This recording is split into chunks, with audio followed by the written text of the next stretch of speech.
मी Alka Nilkanth Joshi economics घेऊन BA झालेली आहे. त्याच्यानंतर आणखीन 10 वर्षांनी मी DHMS केलं. 4 वर्षाचा कोर्स आहे तो, डिप्लोमा इन होमिओपॅथी आणि बायोकेमिक मेडिकल सिस्टीम्स.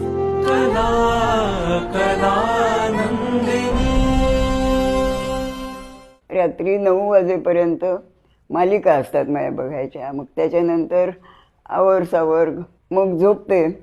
साधारण 11, सव्वा 11ला उठते. 108 सूर्यनमस्कार करायचे. त्याच्यानंतर आंघोळ करायची. आंघोळ करून मी पुन्हा झोपते. आणखीन मग उठते 4 वाजता, दूध घेते आणि 4:30 ते 4:45च्या दरम्यान मी जाते बाहेर. जोगेश्वरीला जाते. तिथून बसने ह्याला येते सारसबागेहून पर्वतीला येते. पर्वती 2दा चढते आणि पुन्हा बसनं की घरी येते. घरचं काय करायचं असेल ते करते. मिस्टरांचं माझ्या पथ्यपाणी. मग मी पुन्हा बसने जाते.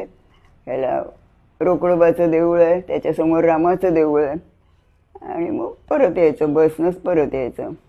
आणि मग जेवण खाण, स्वयंपाकाला बाई आहे, जेवण करते. जेवण झाल्यानंतर 2 तास झोपायचं नाही, आडवं व्हायचं नाही. मग साधारण 4, 4:30ला उठलो की मग त्यांची औषधं आणायची असतात. म्हणा मंडईत जायचं असतं. भाजी मंडईशिवाय मी कुठनं आणतच नाही. घरी यायचं.